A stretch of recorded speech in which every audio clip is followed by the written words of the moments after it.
what's up, Dallas? It's your girl, Rachel. I am so pleased to have celebrity stylist Dvvid Torrey on my show today. How are you? Yes. Hey, I'm good. I'm good. How are you doing today? I'm a little starstruck. I'm not gonna lie. Why? I'm a regular person. Oh my, no. I'm starstruck. I admire you for everything that you're doing, especially like hairstylist in the fashion industry, and that's deep for me, being a fashionista that I am too.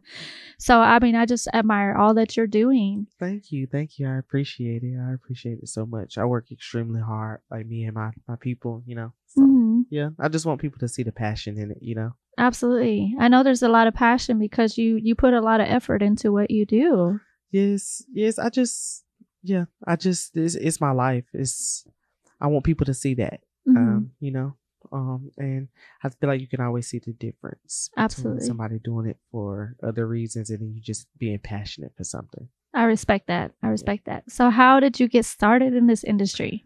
So since I was a little kid, ever since I could remember, I've always been a theater kid.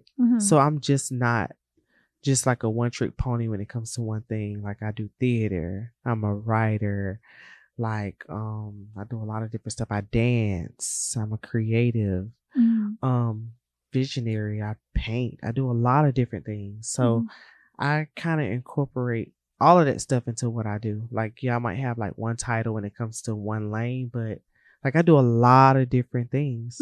That's what I be seeing on your Instagram. Yes. So you stylist the celebrities, and you also have movies that you're doing too, right? Yes. I do hair for film. I act in film. I do a lot of different stuff. All things entertainment, like I do. So, like I try to be multifaceted. I want to be a one-stop shop for whoever I'm doing something for.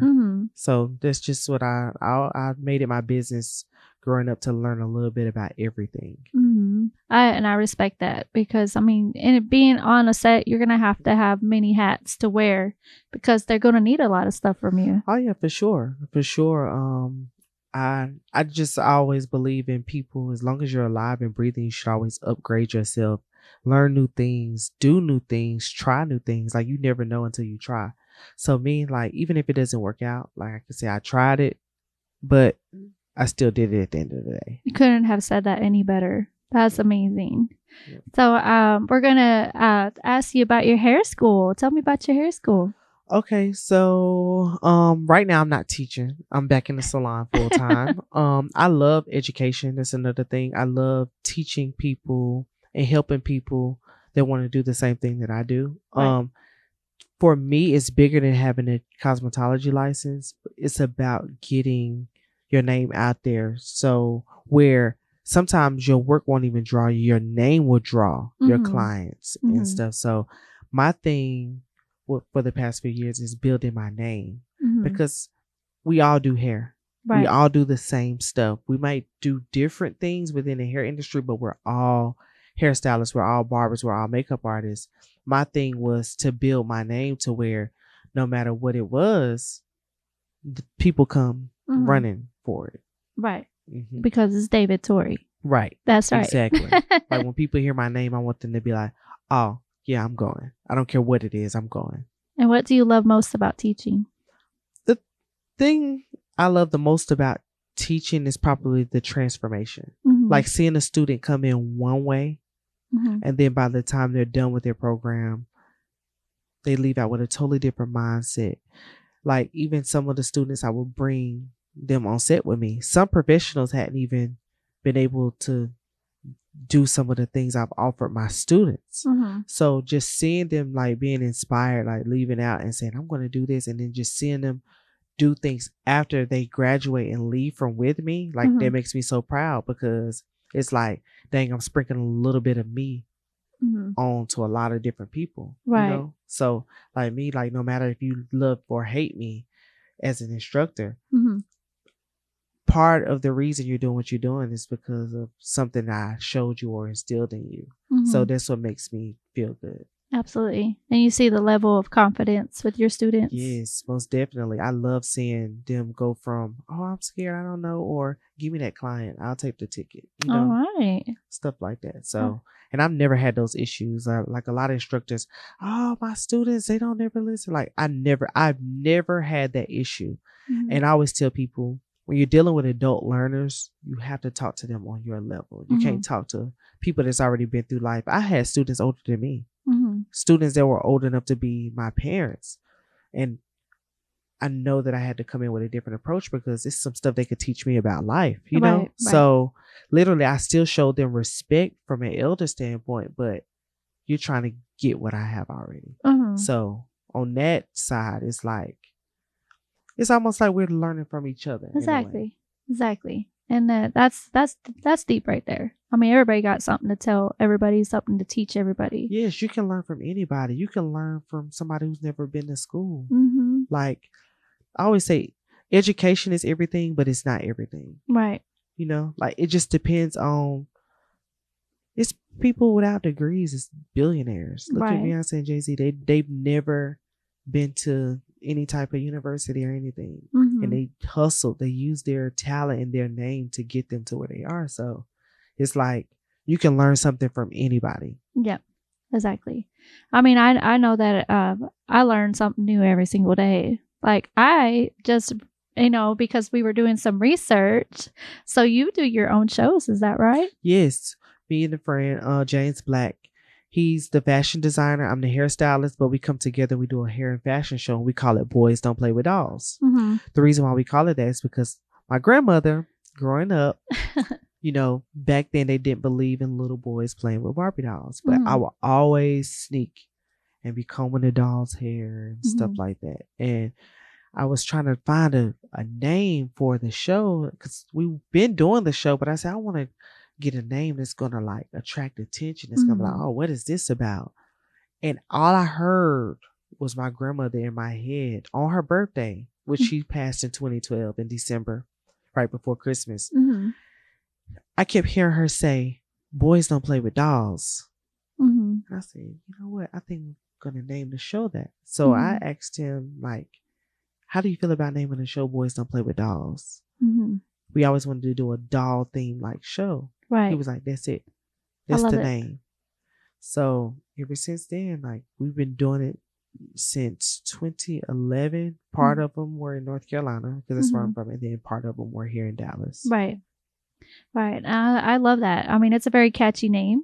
It's got a purpose to it. And I'm pretty sure your models are looking like dolls when they come out. Oh, yeah, for sure. Like we can transform anybody. Like a lot of people gain a lot of confidence when they're with us, or they always say, y'all shows are so different. Like y'all shows are worth seeing. Not saying that nobody else's shows is not worth seeing, but just going to be honest. People just be throwing stuff together. And I'm like, I try not to be judgmental because some people may not be where you are.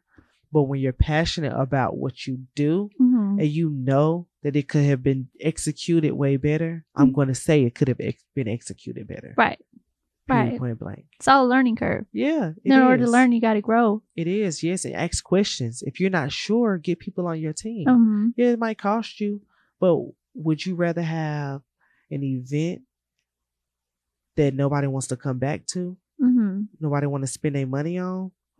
Or would you want to have a decent show where people are like, okay, that was good. I could see myself coming back. Right. And I always think what is going to get people to come back.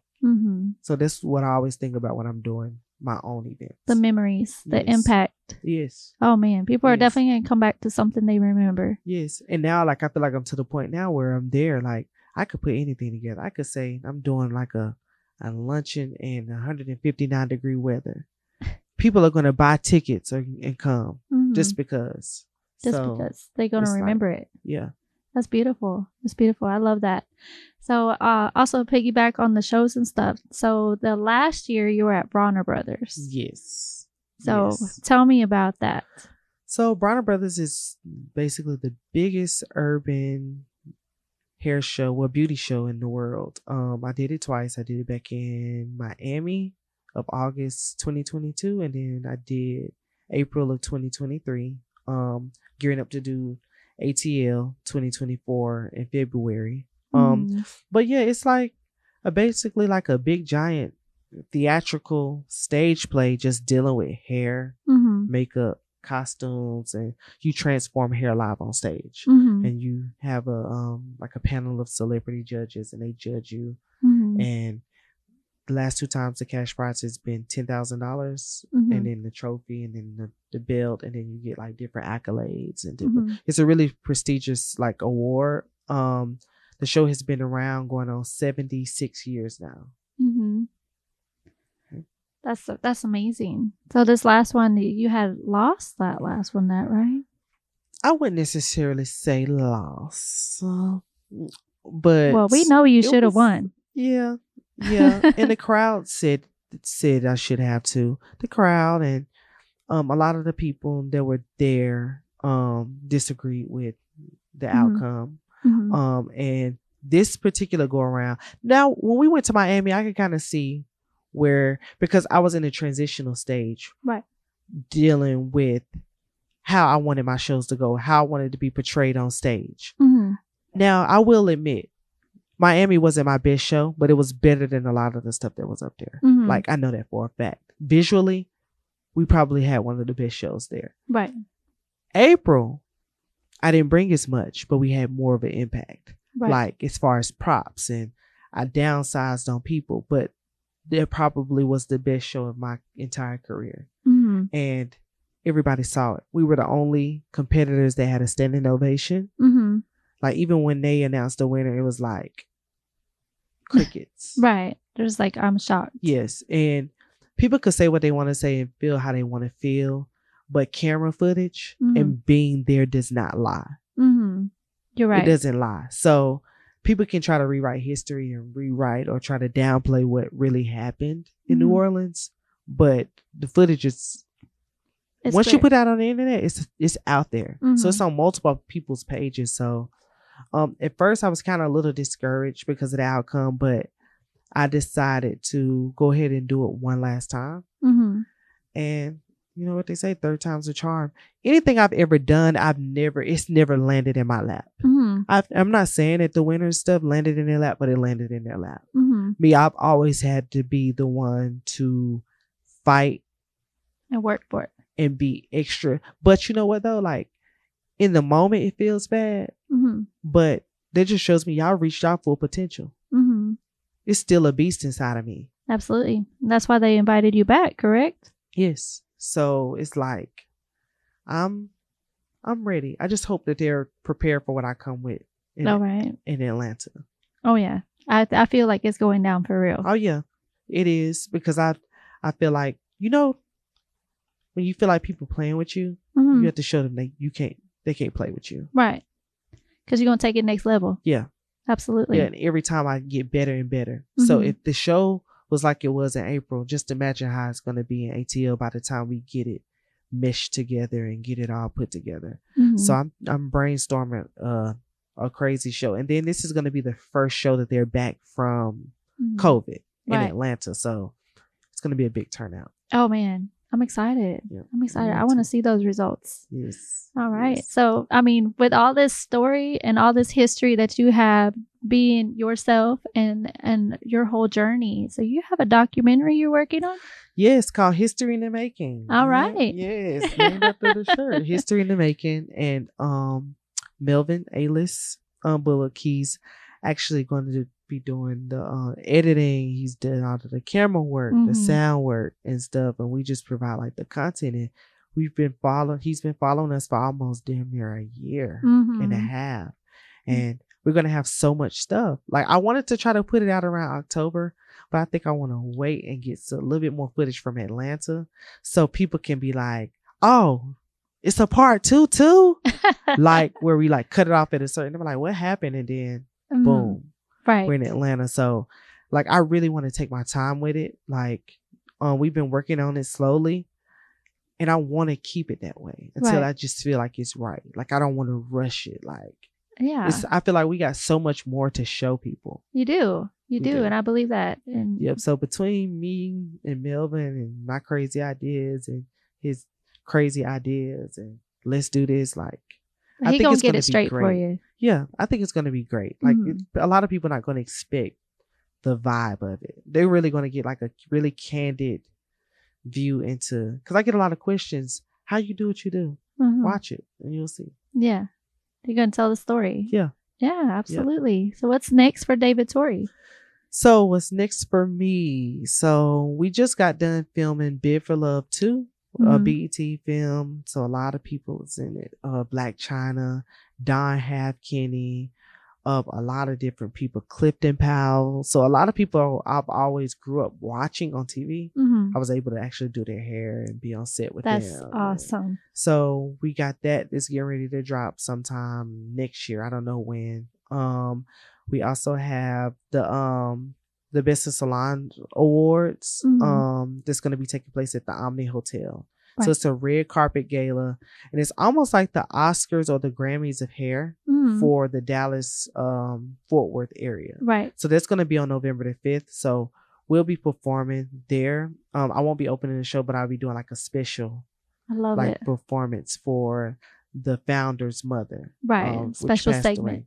Yeah. So we're going to do like a really, really cool segment for the show. Very entertaining. It's gonna be really, really nice. Red carpet, just very elegant, like, you know, the epitome of class. So, and that's Cape Llewellyn. So that sounds like an event to definitely attend. Oh yeah, your tickets just went on sale last Monday. Nice. So, very nice. So for anybody who doesn't know you, can you tell them your social media so they can follow you? So my social media is going to be Dvvid Torrey, but David is spelled DVVID TORREY.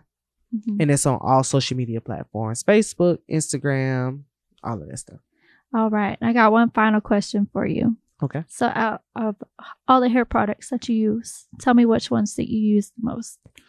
So out of all of the hair products, Diamond Dior hair collections. All right. So yes. So when I'm doing my wigs, I normally use Diamond Dior hair collections. There's gonna be Destiny Bullock. So she has hair. She has all kinds of stuff. The miracle drops. They help your hair grow. So yeah. So she's definitely my go-to, like, for all of my products. Like, I don't use anybody else. Yeah, she's amazing. She's amazing. Yeah. We love her. And I just wanted to thank you very much for being on my show today. All right. And y'all just go like and support and share this interview. Share, guys. And follow our page. Thank you. Thank you. Hey everybody, it's Rachel. I just want to let you know we just completed the best interview with Dvvid Torrey. If y'all would like to see this interview, please go to our YouTube channel. But also, you want to interview with us, please email me, business@whatsupdallasmagazine.com.